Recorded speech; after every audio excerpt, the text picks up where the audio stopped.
Well, good morning. You're watching Expressive Photography. My name's Alistair Ben and welcome to the Scottish Highlands. Well, what a morning it is. We've got some snow on the hill, we've got frost on the ground here, we've got fog rising up, enveloping these mountains around us. And this is a road we drive quite a lot. We're travelling back from my mother's house down in Perthshire back up to our house on the west of Scotland. We've been down giving her a bit of emotional support for a few days because she's nearly 90. Now, I drive this road so often. What makes me stop today? Well, the key question, or the key answer to that question, is atmosphere.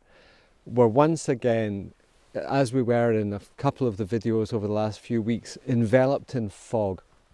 And it's that hide and seek nature between the mountains and the fog and the sky, and it's all just being enveloped with this beautiful atmosphere, and that's what we're going to explore today. So we're playing hide and seek with the mountains, and then we're going to process them to fill them with this atmosphere. So yeah, Scotland does its best.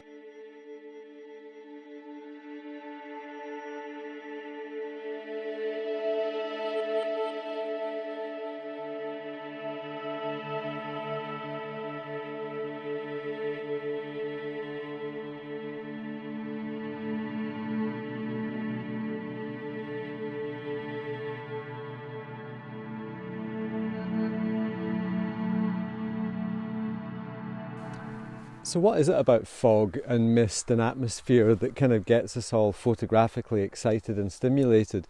Well, I think one of the key things is it's kind of abstracting the landscape. Things are getting diffused, scale relationships change, distances between things change, and the fact that we can't see all of something allows us, particularly with these long lenses, to isolate bits of landscapes juxtaposed with all this wonderful atmosphere. And I think the second thing about it is it's constantly changing. I think when I first got into landscape photography, there was this kind of feeling that the moments of the day that were useful to us photographically were actually quite short. Sunrise and sunset predominantly.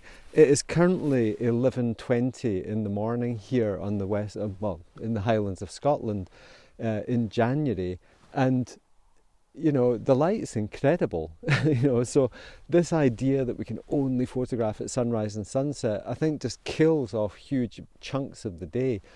So at this moment in time, with all this heavy atmosphere, the mountains behind me are starting to get shrouded in, and there's stuff over there that's flowing, and the way the fog is just rolling over the landscape. It's a truly fascinating place to be. It's a beautiful thing to look at, and we have to expand our horizon of opportunity in terms of how we see photography and what photography is. The experience of being here with Kristin behind the camera in front of me is a joyful and wonderful thing. We're surrounded by this beautiful atmosphere in this beautiful quiet landscape, and this experience is incredible. Now, it's my job, I guess, as an expressive photographer to make the photographs somehow reflect that.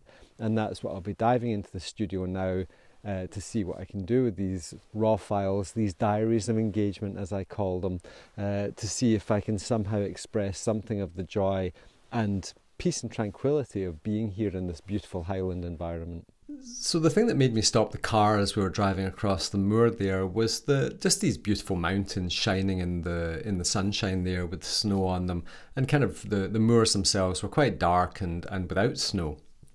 And ironically, connecting back to the train spotting video from last weekend, this isn't terribly far from where the guys got out the train and were kicking the beer can around and complaining at how rubbish Scotland is, because all it is bogs and mountains.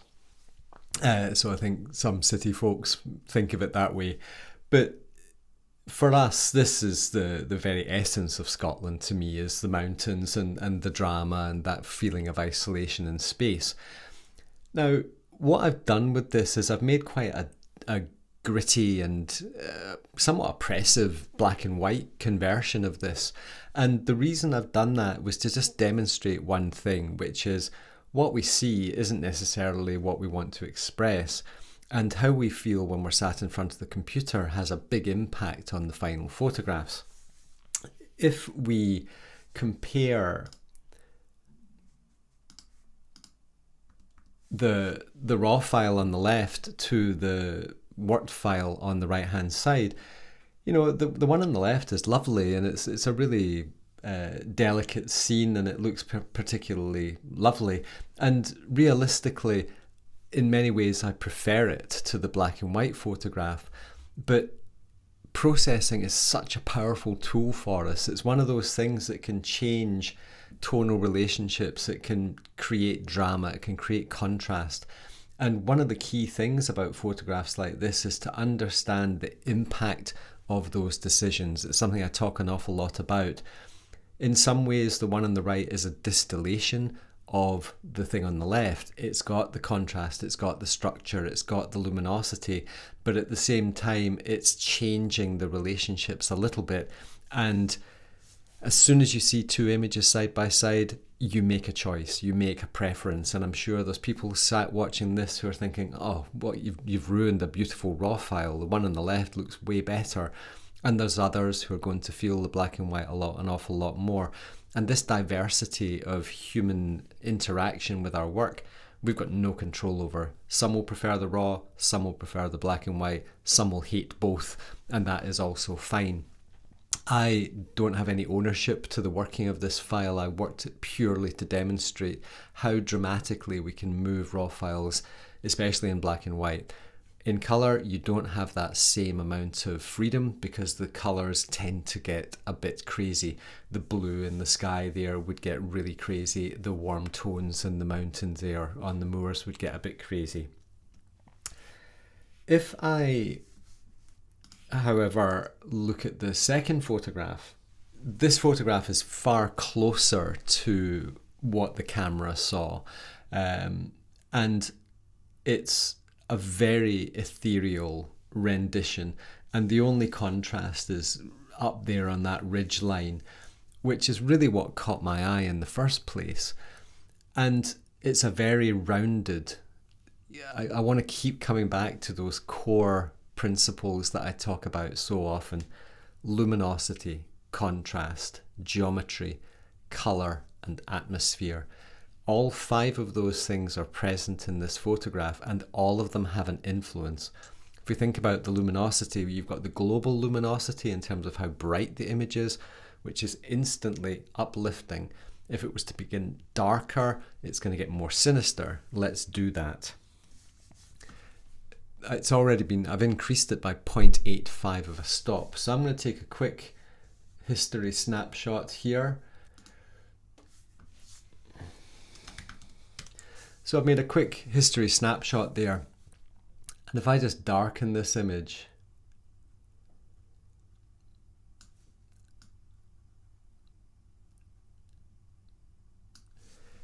how different that is from the previous version. Now you can see as I added the contrast there how blue the image has got. The saturation has increased because in Lightroom you increase contrast, you increase saturation. They're linked, and I may have to come down and actually tone down the blues or the vibrance a little bit, and I can even just dial in straight onto the blue saturation slider itself. Now if it gets less blue, it suddenly becomes a bit quieter again. If I take that blue back up, it's expressing itself more.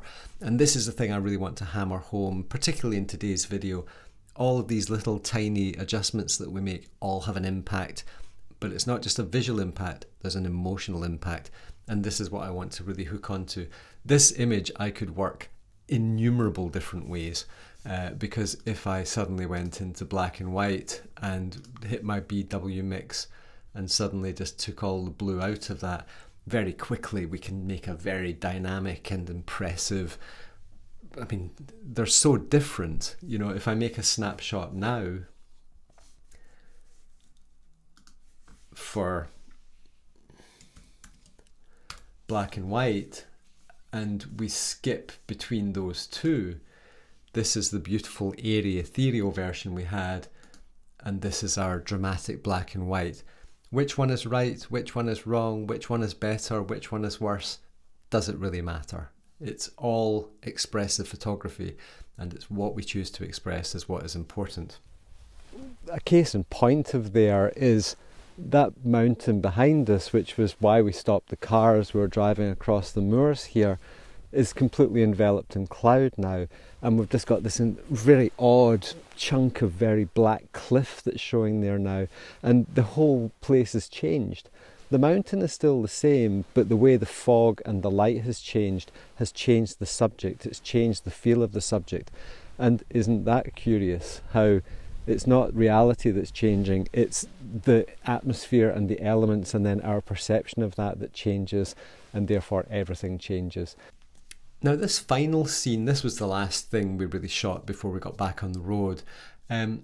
This, I want to emphasize how important aspect ratios are. This is cinematic pano, which is 2.35 to 1. And if you want to know how to do that, you can input it as a custom in your crop tool in Lightroom. And I'll just show you where that is. In your basic panel, hit the crop tool, and you will see here I have a number of custom ratios. If you want to put in a new one, you just enter custom and it asks you, and you can put in 2.35 to 1, and that will give you this aspect ratio. And this is basically, if you went to an IMAX cinema, this is the format that they show their movies at, which is why they feel so expansive. So what this is doing is it's focusing our impression of the mountain as this vast expanse. Even though it was actually quite a small slice of the mountain, it makes it feel really wide and as I said, expansive. This is what the panoramic format does. It's also slightly blue. You can see here in the histogram, there's a lot of blue in the highlights, and that's just a little bit of temperature that I've moved to the left-hand side there just to cool it down. So what this photograph is saying, if we think about the expressive qualities of the photograph, we've got this dark looming cliff, which is a heavy thing if we think about visual weight as a concept. The angular lines create dynamics, so we have a very strong contrast point in here with this black and white line at a 45-degree angle. That creates dynamics. This is a softer line. It's slightly shorter angle, so it's not as dynamic, but it's between two white surfaces. So again, it's taking some of the energy out of this scene. And then we've got the slightly more atmospheric, misty side, which kind of diffuses the side of the frame. That's natural. It's not a dehaze vignette or something that I put onto the photograph myself. So the contrast, luminosity, color, and geometry and the atmosphere in this photograph are telling a bit of a mixed story where we have the strong I was going to say the strong strength, which of this big looming cliff, but it's in a softer environment, and I think that's one of those ones you could kind of dive onto a metaphor with and sort of make yourself lots of stories about strength and resilience and the softer side of life and things like that. But yeah, at the end of the day, these are four very different photographs, all taken within a reasonably short space of time. I guess we were only doing 45 minutes to an hour, and a lot of that time obviously we're filming and flying drones and making B-roll and all that type of stuff.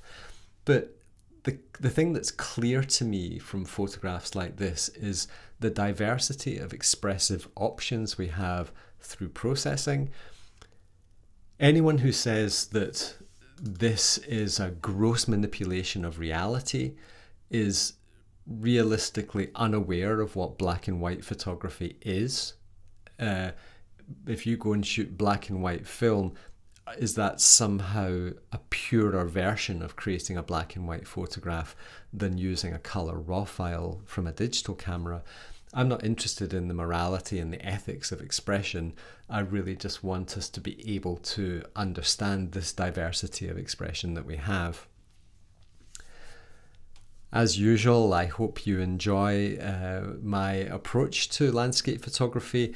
I'm all about the expressive qualities of it, and I don't want to take away from the fact that we utterly loved being out of there. As I mentioned on the film, and Kristin and I were out there in the countryside, the sun was shining.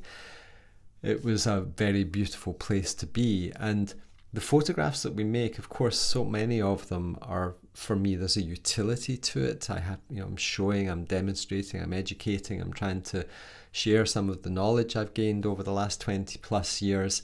And hopefully you get this. So if you do, please hit the thumbs up button and give me a comment or subscribe or all of that type of stuff that really just helps us out. And we will see you next week. And maybe we'll have another little surprise for you. So thanks for watching. Have a good week, everyone. Stay safe wherever you are. And thank you.